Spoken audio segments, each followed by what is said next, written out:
Bonsoir, Facebook Live. Bienvenue sur mon... Je le sais pas. Même si j'essaye de dire à quel live je suis rendue. Salut Marlène! Je le dis, puis je suis complètement dans le champ. Parce que je regarde après, puis je suis comme, mais non, je t'ai pas rendue à 99, je t'ai rendue à 102 ou bien whatever. Bref, on s'en fout dessus. Je suis autour de 110, 111, 113, 114, je sais plus trop. Aujourd'hui, je fais un suivi, pas un suivi, je vais parler de la science de Dr. Amen que j'ai rencontré en fin de semaine pendant la conférence auquel j'ai assisté à Miami. Dr. Daniel Amen, qui est un psychologue, en fait, de formation. Il était technicien en X-ray à la guerre. Il était un soldat. Il était dans l'armée. Et il a été formé pour être un technicien en imagerie, en X-ray. Et ensuite, quand il est sorti de l'armée, il est allé se certifier, il est allé faire sa psychologie. Double boarded psychology. Je sais pas comment on dit en français, mais en tout cas. Anyway. Et là, il a commencé à pratiquer. Il a pris des clients pendant plusieurs années. Puis, à un moment donné, il a fait comme... Je comprends pas comment ça, que la seule spécialité dans le milieu de la médecine qui fait des scans de l'organe qui traite, la seule spécialité qui ne fait pas de scan de l'organe qui traite, c'est la psychologie. Et là, il a commencé à s'intéresser à ça. Il a fait « Hey, moi là, je vais faire des scans des cerveaux de mes patients. Je vais regarder dans quel état il est le cerveau. C'est bien beau, les émotions, les pensées, tout ça. Mais on peut-tu commencer par voir l'état de la chose en question avant d'y garrocher toutes sortes de différents protocoles / médications, non. Fait qu'il a réalisé qu'il y a des cerveaux qui sont malades à cause de plein de différentes affaires. Je vais en parler tantôt. Mais, fait qu'il a développé un système de scan de cerveau et il a ouvert sa clinique qui est à New York, qui est une... je me rappelle pas c'est quoi, mais en tout cas, c'est vraiment super révolutionnaire, mais ça fait, j'ai envie de dire, au moins 20 ans qu'elle existe, sa clinique, ça fait longtemps. Mais étant donné qu'il est dans le monde de la prévention, ça fait pas de vague dans le milieu médical parce qu'on le sait que quand ça rapporte pas à biopharma, etc., une certaine approche ou philosophie dans le milieu ou idée dans le milieu médical, ça tombe dans les nems parce qu'on va pas investir d'argent dans la science. On va pas investir d'argent pour des études, pour faire des études scientifiques pour vérifier vraiment jusqu'à quel point, en faire vraiment une approche scientifique en bonne et due forme, parce que ça rapporte pas. La prévention ne rapporte pas, on le sait. Mais lui, il continue. On s'entend qu'il rentre dans la catégorie de la médecine fonctionnelle, qui considère la source, la vraie source du problème, et donc met de l'avant la prévention. En fait, il essaie de vraiment initier les gens à prévenir, plutôt qu'à juste se réveiller quand ils commencent à avoir des symptômes, puis là, à prendre des médicaments. La bonne vieille formule qu'on répète et répète depuis des décennies et des décennies. Depuis la Deuxième Guerre mondiale, finalement. Fait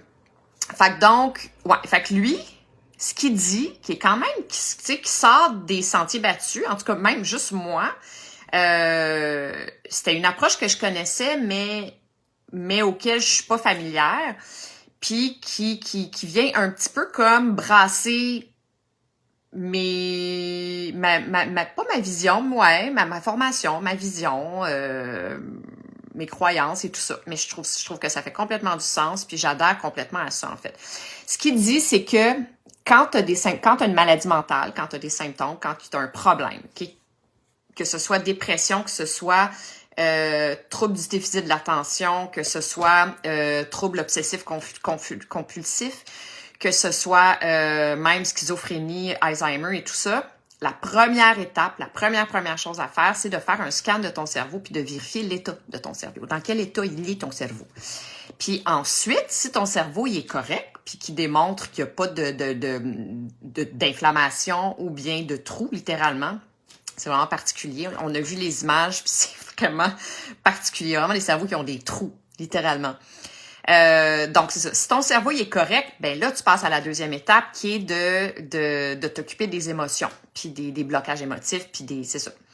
Mais lui, ainsi que plusieurs médecins que je suis, du monde de la médecine fonctionnelle et de la santé intégrative, disent que dans la majorité, la grande majorité des cas de maladie mentale, quelle qu'elle soit, viennent d'un cerveau malade.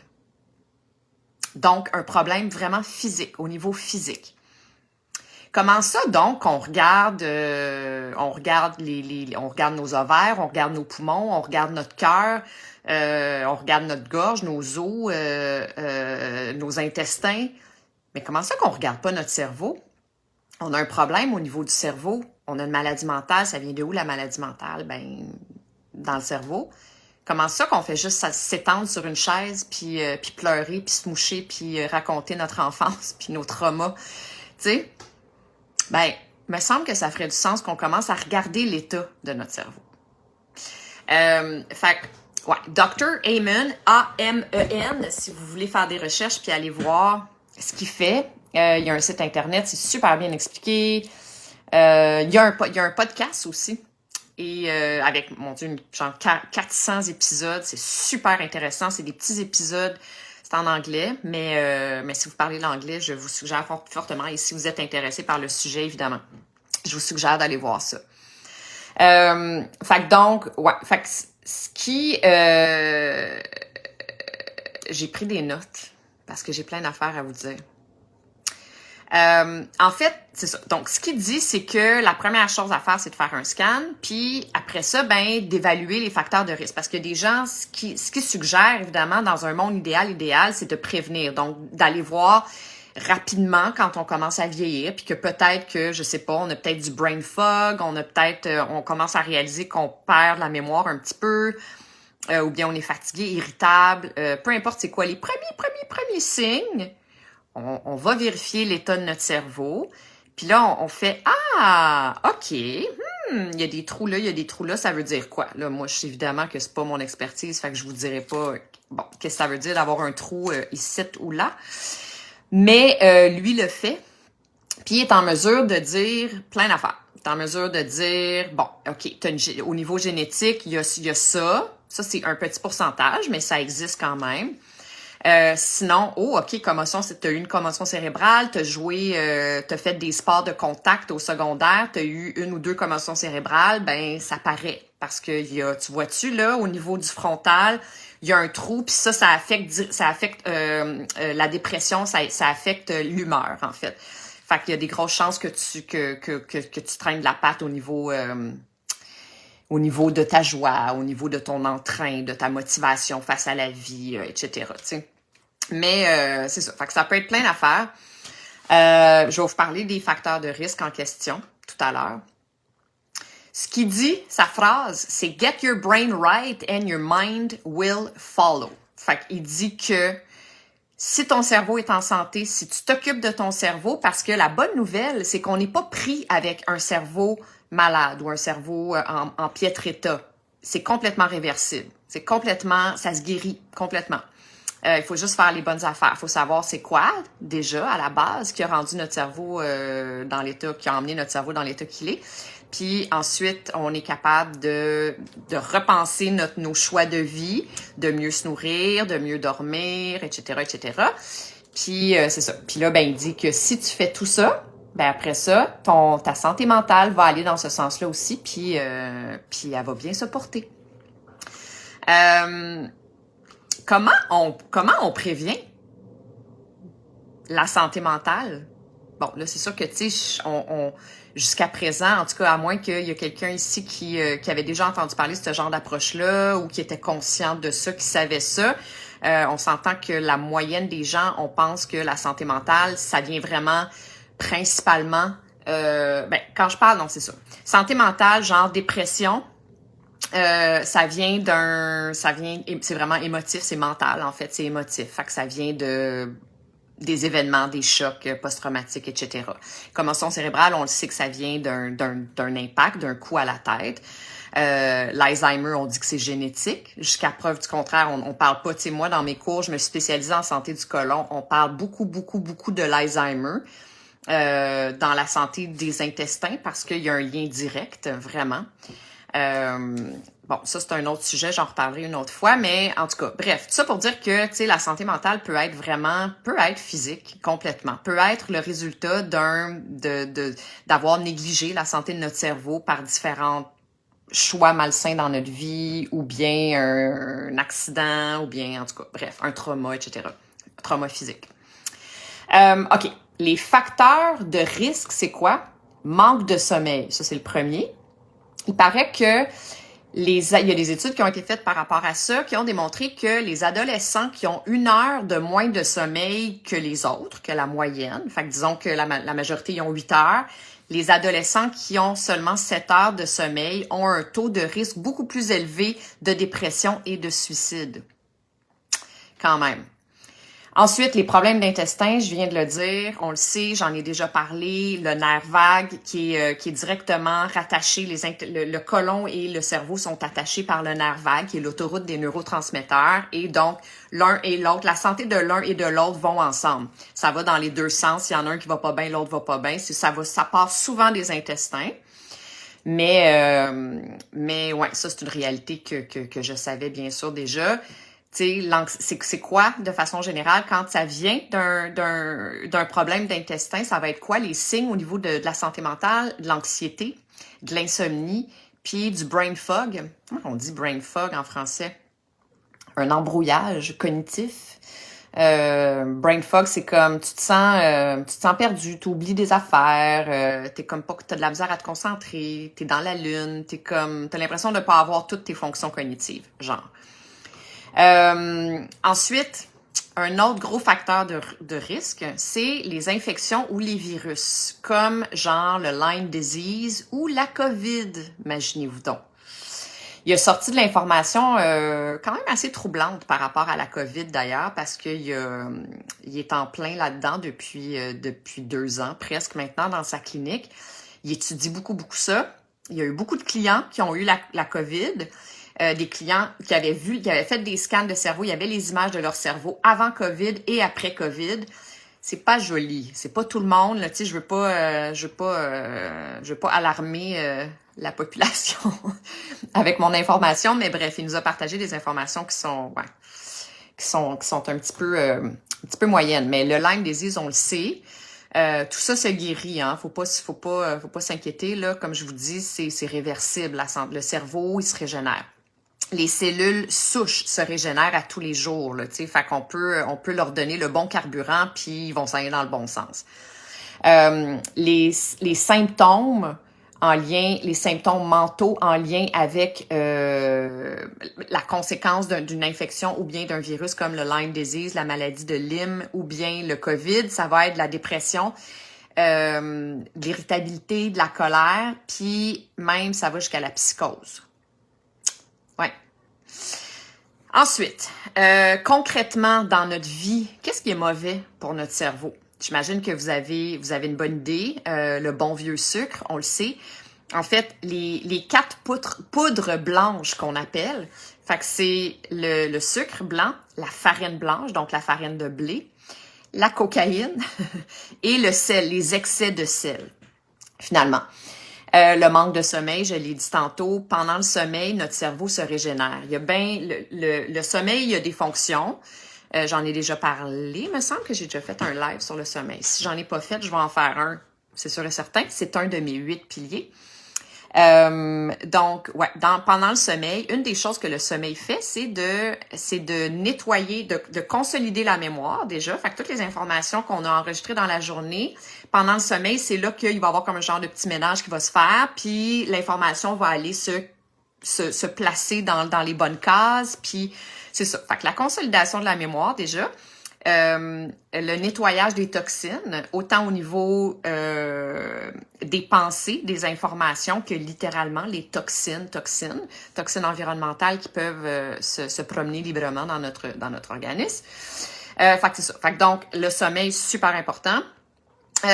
Mauvais pour notre cerveau, les sports de contact, je l'ai dit tantôt, puis ça, il en a parlé vraiment beaucoup dans la conférence, le cher Dr. Amen, en disant qu'il y a des clients. En fait, lui, il a été, je pense qu'il est devenu populaire à cause qu'il a traité beaucoup d'athlètes de sports de contact, fait athlètes de football, de soccer, ouais, tous les sports, genre le hockey, les sports qui a beaucoup de commotion cérébrale.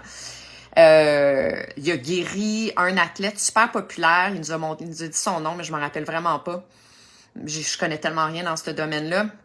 Mais il a vraiment guéri quelqu'un qui avait eu un athlète super connu qui avait eu beaucoup de commotion cérébrale et qui allait vraiment pas bien. Et je pense qu'il est même rentré, il a été interné, là. Il est rentré dans une institution.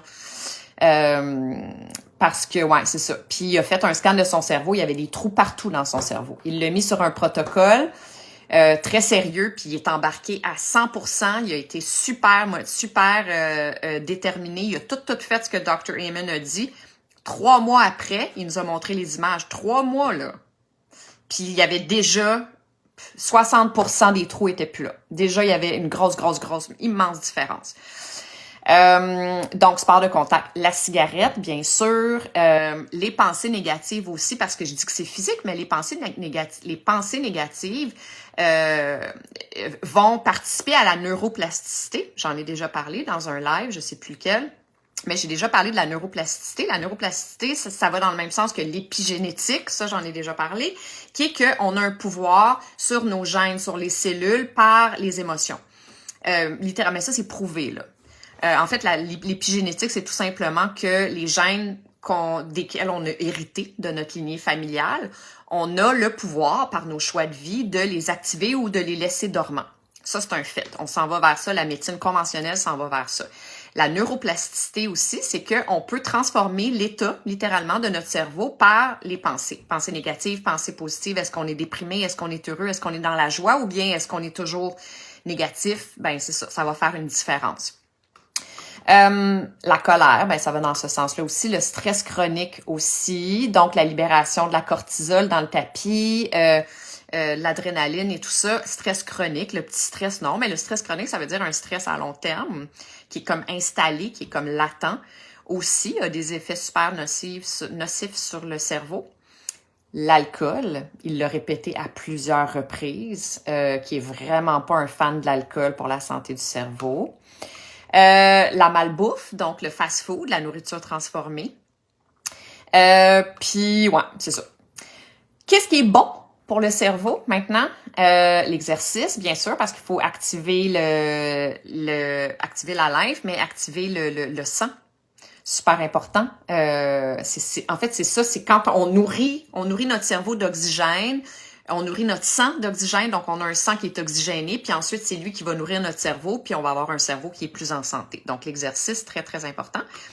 La gratitude, ça va dans le sens de la neuroplasticité, donc avoir des pensées positives, essayer de nourrir au quotidien des pensées positives, de vraiment tourner notre attention vers nos privilèges, vers les choses qui sont belles et bonnes et merveilleuses dans notre vie, plutôt que dans ce qu'on n'a pas, puis dans nos déceptions, puis dans nos frustrations et tout ça.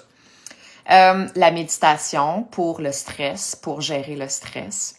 Ensuite, l'oméga 3, qui est comme la nourriture par excellence de notre cerveau. Il paraît que 90% des Américains sont en carence d'oméga 3.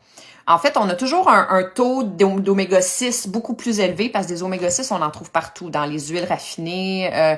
Il y en a partout des oméga 6, puis il faudrait qu'on aille pas s'équivaut, mais tu sais, on parle de, je pense, là, tu sais, écrivez pas les chiffres que je vais dire parce que c'est pas exact, mais c'est autour de l'oméga 6, oméga 3, oméga 6 est censé être 5, oméga 3 est censé être 3, mettons, puis on est plus comme 46,1.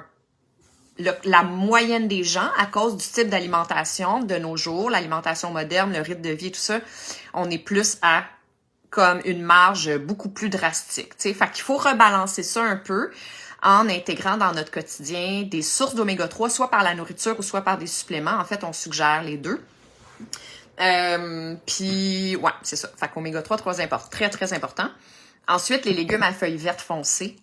C'est des phytonutriments, tous les phytonutriments, mais les légumes à feuilles vertes foncées, c'est pas mal les plus puissants. C'est de la superfood pour notre organisme au complet, dont notre cerveau. Fait que c'est quoi ça? C'est du kale, c'est de la bêta-carne, des épinards, du cresson, du persil, du pissenlit, ouais, tout ça, là. La roquette, tout ça. Ensuite, jouer de la musique. Imaginez-vous donc. Moi, ça a démontré participer à régénérer le cerveau ou à maintenir un cerveau sain, en santé. Jouer de la musique. Ensuite, le soleil, absorber les rayons du soleil. Absorber le soleil, mangez le soleil, regardez le soleil, étendez-vous au soleil, fermez vos yeux face au soleil avec de la crème solaire. Mais pas trop, parce que on veut de la vitamine D, on veut que notre mélatonine, elle se synthétise, elle se crée dans la journée pour qu'on puisse bien dormir. Puis on veut, c'est ça, le soleil, la lumière du soleil participe à un cerveau sain. Faire du bénévolat. Ça, c'est sur ma liste de choses à faire. J'ai décidé ça. En fait, il y a 3-4 semaines, je pensais à ça. C'était une chose que je voulais faire. Puis là, j'ai officiellement, en revenant, j'étais dans l'avion, puis j'ai fait une liste des choses que je veux faire dans le prochain mois. Puis ça, c'est une des choses que j'ai mis sur ma liste d'importance, dans les top importances. Faire du bénévolat. Je sais pas ça va être quoi la forme. Je vais vous revenir là-dessus, je vais vous en parler, mais c'est une chose que je veux faire. Ensuite, les facteurs de risque. Bon, là, je reviens à, c'est ça, les facteurs de risque majeurs pour la santé de notre cerveau, la santé physique de notre cerveau. La circulation sanguine, c'est pas mal au top de la liste. L'angiogénèse, qui est comme tous les petits vaisseaux sanguins qui construisent nos organes, en fait, puis qui nourrissent le cerveau. La circulation sanguine, super important, qui est influencée par notre rythme de vie, nos choix de vie, notre alimentation, les choses qu'on met dans notre corps, carrément. Alors, numéro 1. Ensuite, facteur de risque, la retraite. Ouais. Pourquoi la retraite? Je vais en reparler de ça parce que ce qui se passe, c'est que vous avez probablement déjà entendu que quand les gens, il y a beaucoup de monde qui, quand ils prennent leur retraite, ils vont tomber en dépression. Burn-out, dépression. Pourquoi? Parce que le travail, c'est un anesthésiant. Le travail, ça va participer à te laisser dans le déni des affaires que tu transportes, des déséquilibres émotionnels. Tu vas être comme, le travail, c'est anesthésie. C'est pour ça qu'il y a bien du monde qui sont workaholic ou qui travaillent plus qu'autre chose dans leur vie. Fait que quand tu prends ta retraite, la poussière, elle remonte. Ta réalité, elle te remonte. Puis là, t'as plus d'anesthésiant, t'as rien pour venir camoufler cette réalité-là en question. Fait que donc, c'est ça. La retraite, ça peut être un déclencheur. Le vieillissement, bien sûr, parce que physiquement, comme n'importe quoi, il faut prendre soin de notre cerveau, on prend soin de notre peau, on prend soin de tous nos organes, mais notre cerveau aussi, il vieillit, puis notre cerveau aussi, il peut avoir de l'inflammation en lien avec, encore une fois, les mêmes facteurs de risque, les mêmes choix de vie, donc l'alimentation, la consommation de n'importe quoi, alcool, drogue, etc., médicaments d'ordonnance aussi. C'est ça. Faut prendre soin de notre cerveau comme on prend soin de tous les autres organes de notre corps. Ensuite, la génétique, parce qu'il y a quand même toujours un pourcentage de génétique dans les problèmes de cerveau au niveau physique. Après ça, les commotions cérébrales. Si on a eu une commotion cérébrale, faut pas banaliser ça du tout. C'est long. Une guérison de commotion cérébrale, ça prend, faut être patient, faut être discipliné, faut faire ce qu'il faut. Faut pas banaliser ça parce que c'est extrêmement important puis une commotion cérébrale peut vraiment sérieusement endommager la santé de notre cerveau. Ensuite, les toxines. Les toxines environnementales, j'en parle, c'est un de mes piliers, la détoxication, parce que c'est tellement important. Mon Dieu, Seigneur, pourquoi donc on n'en entend pas parler? Parce que la prévention, on n'en parle pas. Dans la médecine conventionnelle, on n'en parle pas. On parle des choses qui vont rapporter à Biopharma. On parle des choses qui vont nous emmener à acheter des pilules puis acheter des médicaments, parce que c'est comme ça que ça fonctionne. C'est triste de même. Puis les médecins, c'est pas des mauvaises personnes. Ils sont pris dans ce système-là. C'est ça qu'ils ont appris. Ils sont formés ainsi. Mais c'est là la raison pour laquelle la médecine fonctionnelle prend de l'ampleur de plus en plus, parce qu'on est intelligent puis on est en train de réaliser que ça n'a comme pas de bon sens, que c'est ça. Donc, ça n'a pas de bon sens de juste prendre des pilules. On peut-tu prévenir? On peut-tu évaluer notre état avant de tomber gravement malade? Puis mieux prendre soin de nous, tu sais. Ouais, c'est ça. Donc, c'est la raison pour laquelle je fais ce que je fais. Les toxines environnementales, très important. Bientôt, je vais vous tenir au courant parce que je suis sur le point de sortir un petit programme de 21 jours de détoxication. Fait que ça veut pas dire, je vous donne la recette d'un drink à boire qui va vous nettoyer de vos toxines. C'est pas ça que ça veut dire. Ça veut dire de prendre conscience des toxines environnementales auxquelles on est confronté du matin au soir, qui sont des perturbateurs endocriniens dans la majorité des cas, que ce soit dans l'air qu'on respire, dans l'eau qu'on boit, dans la nourriture qu'on mange, dans la crème qu'on met sur notre face, sur notre peau, etc., etc. Fait que donc, c'est de donner à nos organes émonctoires qui sont responsables d'éliminer les toxines ce dont ils ont besoin pour bien faire leur travail. Et ensuite, l'obésité. Est-ce que vous saviez que plus on est gros, plus notre cerveau rapetisse? Ça, c'est pas par comparaison, là. Je suis pas en train de dire, ben oui, c'est sûr, parce que là, t'es gros, ton cerveau, il a l'air plus petit. Non, non, c'est pas ça que je dis. Littéralement. Le cerveau, il va shrinker. Le cerveau, il va rapetisser. C'est vraiment fascinant. C'était pas la première fois que j'en entendais parler de ça. J'avais lu un article là-dessus il y a plusieurs années, mais Dr. Amen en a parlé dans sa conférence en fin de semaine, puis on était tous comme aïe aïe. Alors, ouais, l'obésité / diabète, c'est un facteur de risque pour l'état de notre cerveau physique. Fait que c'est ça le live du jour sur le sujet de la santé de notre cerveau, dans le cadre des maladies mentales particulièrement. Je pense que ça serait bien qu'on commence à considérer ces notions-là qui sont celles que quand on a un problème au niveau de la santé mentale, qu'on a une maladie mentale, il faudrait peut-être regarder l'état de notre cerveau physique avant de s'attaquer aux émotions puis mais là c'est quoi, ok, je suis triste, nani nana, ça vient de où, ma mère, mon père, mon nanani, mon nanana. Oui, c'est important, j'en parle toujours, c'est super important, mais faire un scan de notre cerveau, ça peut dévoiler des choses aussi puis nous faire gagner du temps. Parce que si le problème vient par exemple d'une commotion cérébrale qu'on a eue, je sais pas, moi dans notre vingtaine on jouait au football puis on a eu une grosse commotion cérébrale qui s'est jamais bien guérie, puis que là on est en dépression puis on investit des centaines et des centaines de dollars dans une thérapie pendant des années, non seulement on perd notre temps, mais il peut avoir des effets secondaires au travail de thérapie qui va nulle part, des effets secondaires psychologiques très très très nocifs. Vraiment pas drôle. Fait que donc, tu sais, c'est ça. Qu'est-ce que vous en pensez? Vous êtes les bienvenus à commenter, à dire ce que vous en pensez de ces notions-là qui sont quand même assez nouvelles. On n'en parle pas. Je vous répète, on n'en parle pas parce que tout ce qui est prévention, on n'en parle pas.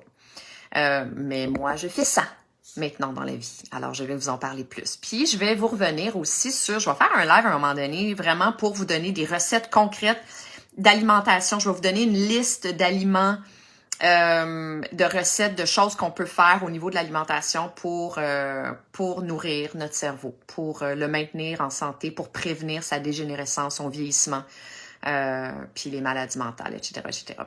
Il y a Dr. Hyman, qui est un autre docteur fonctionnel très, très connu, qui a un podcast que je suis, dit que, lui, en fait, dans le monde de la médecine fonctionnelle, c'est pas du tout rare d'entendre que des patients qui avaient une dépression, une grosse dépression, ont guéri en quelques jours seulement, juste en changeant leur alimentation. Parce que ça venait pas d'un trouble émotif, ça venait vraiment d'un état du cerveau, puis que ça venait pas pas nécessairement d'une intolérance ou d'une allergie, mais ouais, d'une mauvaise alimentation qui avait un impact sur le cerveau, puis à long terme, ça a vraiment fait des gros dommages. Et là, tout simplement en changeant, je sais pas, peu importe c'est quoi, si tu le café, si tu le gluten, si tu l'alcool, peu importe, mais en quelques jours seulement, là, ils ont vu des immenses différences. Fait que c'est vraiment pas rare d'entendre des histoires comme ça. Ce qui est quand même encourageant, n'est-ce pas? Alors voilà, si jamais vous avez envie de commenter, n'hésitez pas dans les commentaires. Sinon, si vous écoutez en rediffusion, mettez replay, #replay ou juste replay. Question que je sache que vous êtes venu m'entendre, ça me ferait plaisir. Puis voilà, je vous embrasse. À demain.